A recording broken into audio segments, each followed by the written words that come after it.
Hello everyone, welcome to विंथी Ayurveda classes. आज हम शाला के तंत्र का एक बहुत इंपॉर्टेंट टॉपिक पढ़ने वाले हैं, शिरोरोग। ओके, तो सबसे पहले आता है शिरोरोग के भेद। तो देखिए, चरक जी अकॉर्डिंग 5 भेद है। कौन कौन से है वो? वातज, पित्तज, कफज, सन्निपातज और कृमिज। क्लियर। फिर सुश्रुत जी अकॉर्डिंग कितने हैं? 11 है। कौन कौन से? देखिए, वातज, पित्तज, कफज, सन्निपातज और कृमिज, तो यही है 5 जो चरक जी ने बताया है। उसके बाद आ जाएगा रक्तज, देन क्षयज। उसके बाद जो 4 मेन है, सूर्यावर्त, अनंतवात, अर्धावभेदक और शंखक। ये है सुश्रुत जी अकॉर्डिंग 11 भेद। अब हम देखते हैं अष्टांग हृदय अकॉर्डिंग। तो देखिए, अष्टांग हृदय ने 19 बताया है और अष्टांग संग्रह ने 9 बताया है। ठीक है। अब जो हृदय जी के 19 है ना, उसमें 10 तो शिरोगत रोग है और 9 कपालगत रोग है। ठीक है। अब हम देखते हैं कौन कौन से 10 शिरोगत और कौन से 9 कपालगत बताए गए हैं। तो देखिए, 10 जो शिरोगत है वो कौन कौन से? वातज, पित्तज, कफज, सन्निपातज, रक्तज, देन कृमिज, सूर्यावर्त, अर्धावभेदक, शंखक और शिरकम। तो देखिए, जो अष्टांग हृदय है ना, उन्होंने क्या बताया? उन्होंने अनंतवात की जगह शिरकंप बताया है। अनंतवात। ठीक है। अनंतवात जो सुश्रुत जी ने बताया था, उसकी जगह उन्होंने शिरकंप बताया और क्षयज शिरोरोग इन्होंने नहीं बताया है। ठीक है, क्षयज को बताया नहीं है। क्लियर। फिर आते हैं 9 कपालगत रोग जो है अष्टांग हृदय के अकॉर्डिंग, वो कौन कौन से? तो देखिए, उपशीर्षक, अरुणशिका, देन इंद्रलुप्त, दारुणक, पालित्य, खालित्य, ठीक है, कपाल अर्बुद, कपाल पीडिका और कपाल विद्रधि। ठीक है। तो ये जो 9 कपालगत रोग है ना, उसे आप एक ट्रिक से याद कर सकते हैं। यूएई के दीपक को 3 कपालगत रोग है। ठीक है, यूएई का दीपक, दीपक को आप डीपी के लिख लेना। ठीक है। और उसको क्या है? 3 कपाल। तो देखो, 3 कपालगत से तो ये हो गए कपाल अर्बुद, कपाल पीडिका, कपाल विद्रधि। अब यूएई से तो देखो, यू से हो जाएगा उपशीर्षक, ए से हो जाएगा अरुणशिका, ई से इंद्रलुप्त, फिर डी से दारुणक, पालित्य और खालित्य। ठीक है।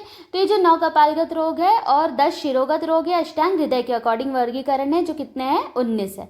क्लियर। अब देखिए, नेक्स्ट हम देखते हैं शिरोरोगों में 2 संबंध। तो देखिए, सबसे पहले हम 4 का देखते हैं, अर्धावभेदक, सूर्यावर्त, अनंतवात और शंखक। तो देखिए, सुश्रुत जी अकॉर्डिंग क्या है? ये त्रिदोषज है, सारे के सारे, है ना, सभी त्रिदोषज है। बस आपको शंखक जो लास्ट वाला है उसमें याद रखना है, वात प्रधान त्रिदोष और रक्त है। क्लियर। अब देखिए, जो अर्धावभेदक है ना, उसका देखते हैं। तो देखिए, चरक जी ने वातज और वात कफज बताया। अब वांगभट जी का याद रखना है, तो यहाँ से के हटा देना। ठीक है। तो क्या बचा? वातज बचा, तो यहाँ वातज लिख देना। क्लियर। तो चरक जी का हो जाएगा वातज, वात कफज, वांगभट जी का हो जाएगा वातज। अब देखिए, सूर्यावर्त का याद करते हैं। तो सूर्यावर्त को आप इस तरह से याद कर लो, यहाँ पर लिख लो सूर्य वीर। ठीक है। तो ये वीर से वी हो जाएगा और आर से र हो जाएगा, है ना, रक्तज हो जाएगा।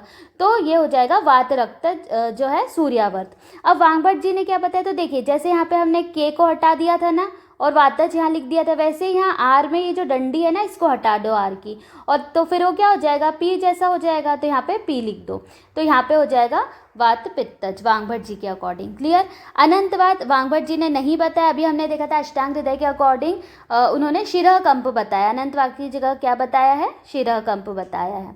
ठीक है। तो अनंतवात का उन्हें वर्णन नहीं किया है। देन शंखक में हमने पढ़ी लिया था, सुश्रुत जी के अकॉर्डिंग है वात प्रधान त्रिदोष प्लस रक्त।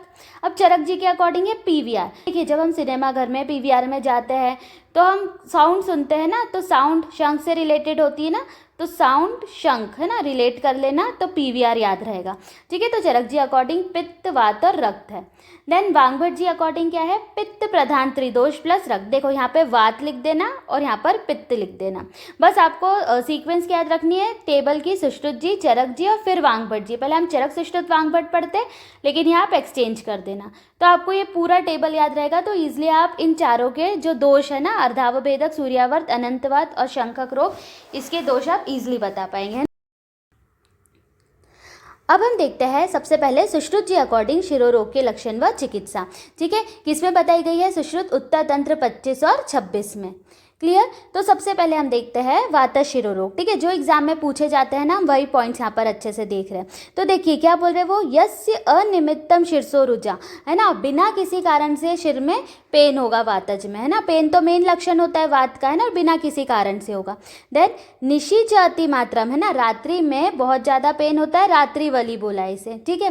फिर बंद उपतापेश्च भवेद विशेष शिरो अभिताप स समीर्णन, मतलब कि क्या बोल रहे हैं वो? सिर पर पर कसकर यदि आप पट्टी बांध लेंगे या सिर पर उष्ण वस्त्र का सेक करेंगे तो उससे लाभ मिलता है। ठीक है, तो ये 3 पॉइंट एग्जाम में पूछे जाते हैं। इसकी चिकित्सा क्या है?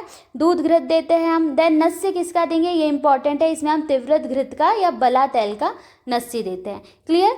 ये है वात शिरो रोग। अब हम सेकेंड देखते हैं पित्त शिरो रोग। तो देखो इसका लक्षण क्या बोल रहे हैं? दह्येत धूपेत शिरो अक्षिनासम।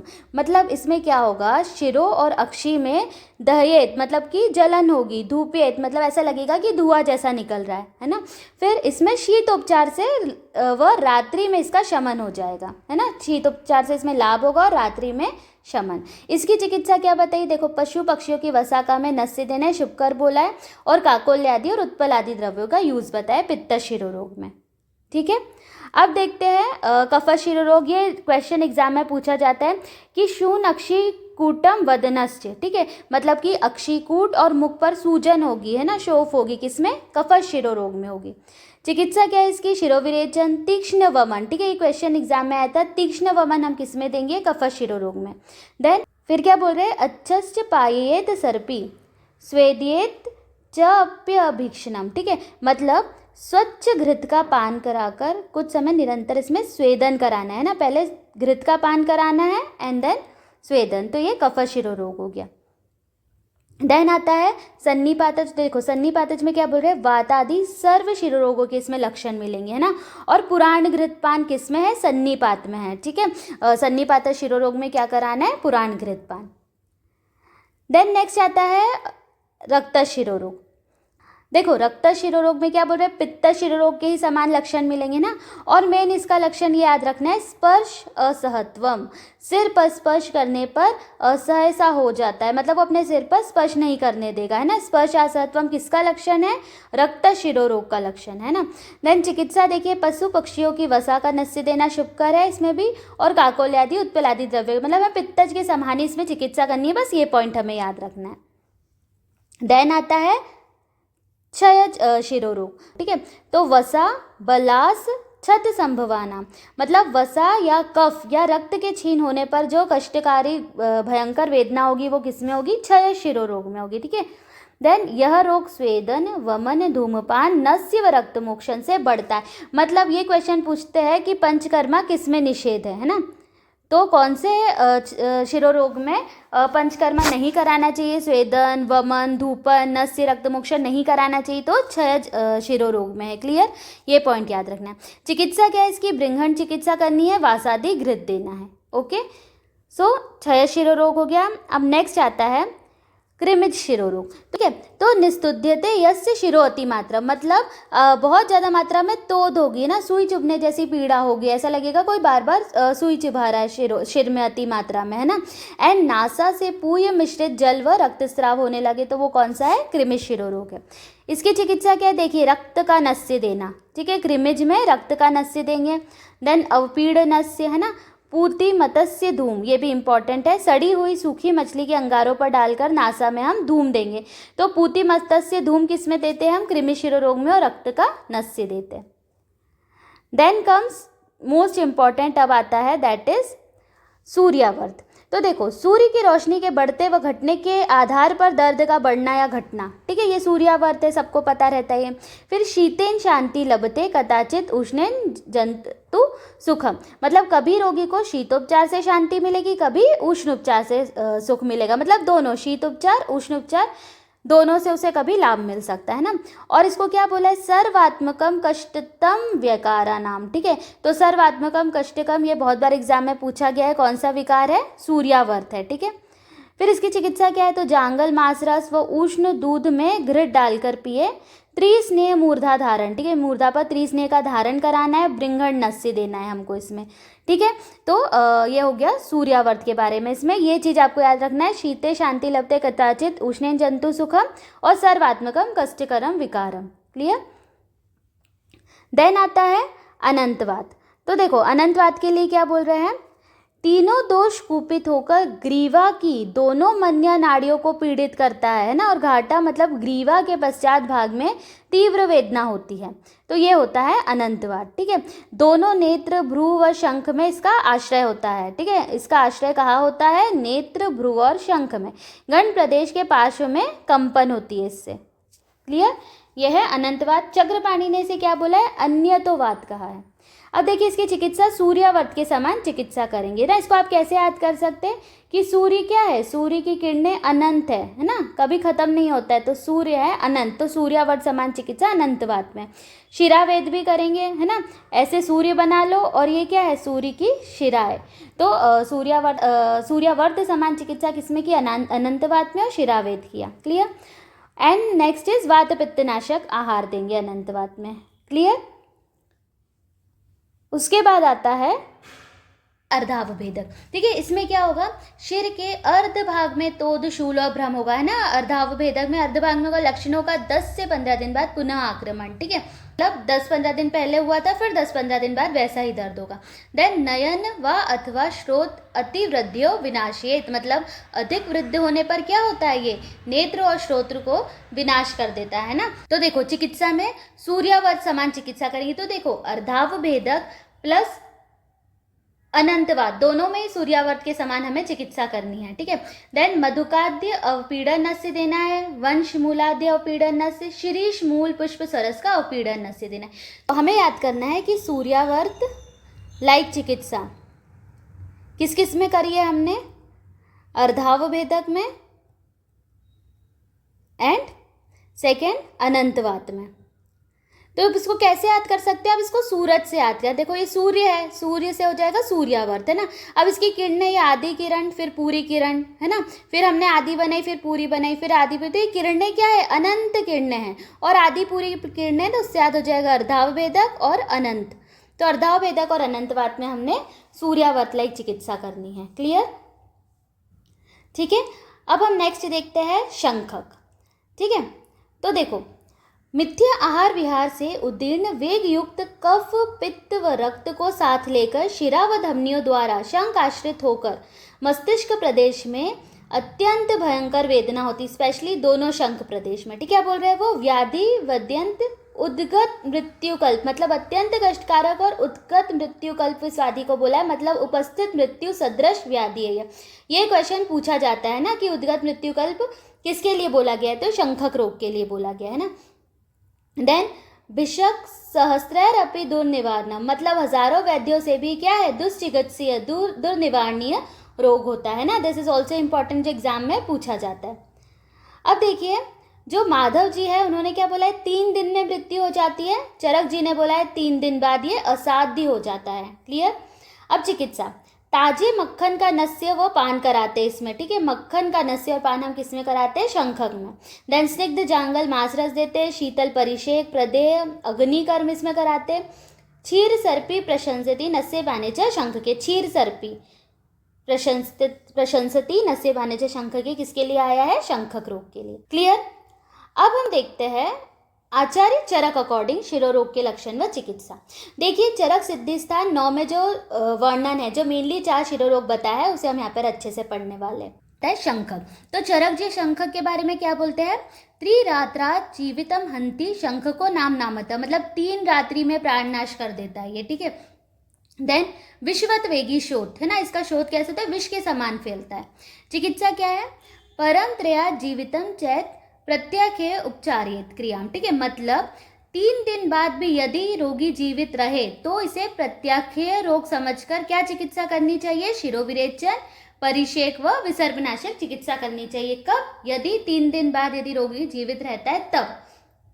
ठीक है, तो ये 2 पॉइंट बहुत इंपॉर्टेंट है, एग्जाम में पूछे जाते हैं।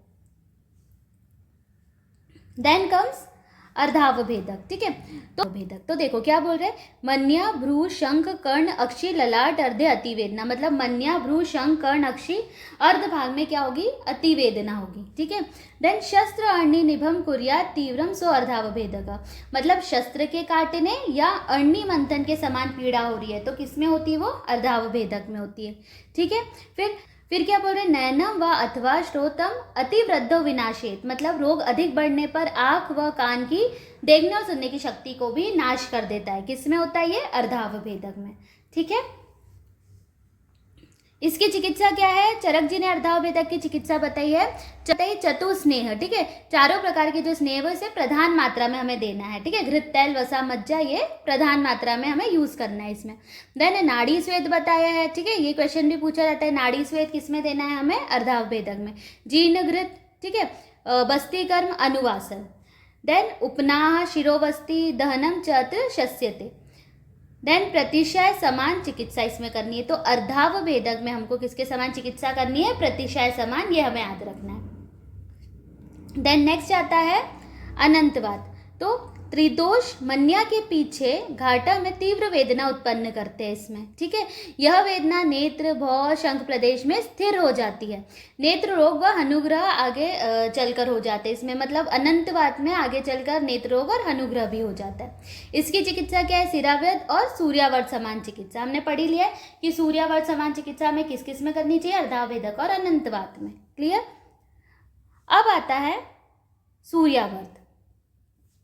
दिन में सूर्य के वृद्धि के साथ साथ शिरः शूल बढ़ता है, तो सूर्य ढलने ढलते ये कम हो जाता है सूर्य। अब इसकी चिकित्सा क्या करना है, सर्पीचा उत्तर भक्तिकम, है ना, खाने के बाद उसे सर्पी थोड़ा सा पान कराना चाहिए। देन मूर्धनाम त्रिस्नेह धारणम, त्रिस्नेह धारण कराना चाहिए मूर्धना में। एंड नावन नस्य बताया, मतलब जीवनी और क्षीराष्टक गुण साधित नस्य हमें उस पेशेंट को देना है सूर्यावर्त में।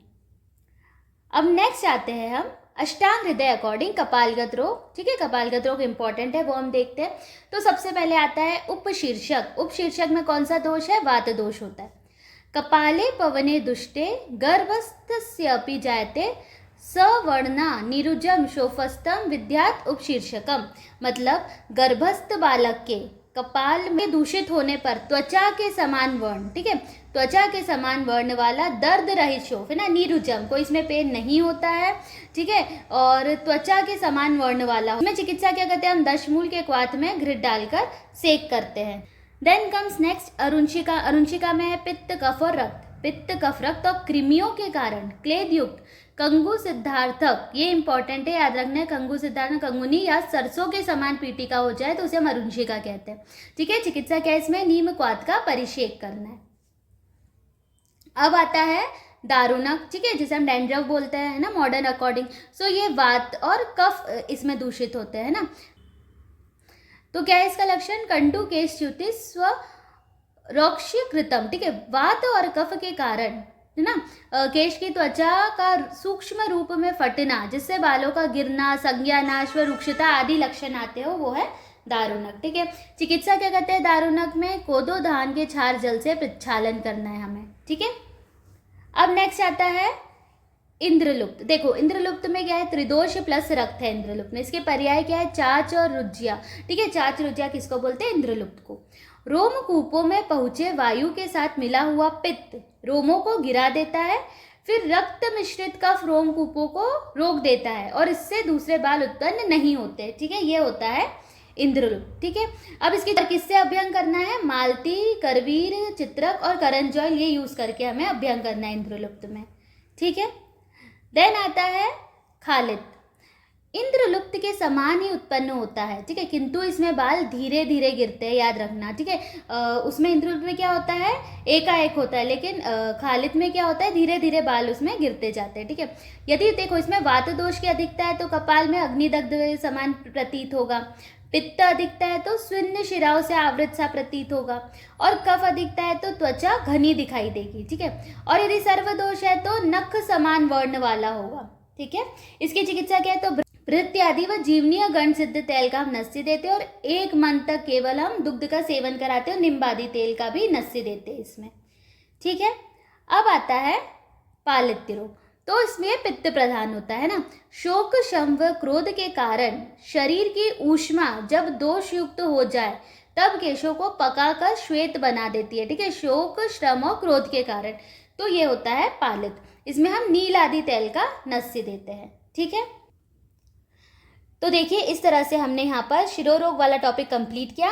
हमने चरक जी व सुश्रुत जी अकॉर्डिंग जो शिरोरोग बताए गए हैं मोस्ट इंपॉर्टेंट सारे देख लिए हैं, और अष्टांग हृदय अकॉर्डिंग जो कपालगत व्याधियाँ बताई गई है वो भी हमने अच्छे से देख लिया है, और भेद भी अच्छे से देख लिया है।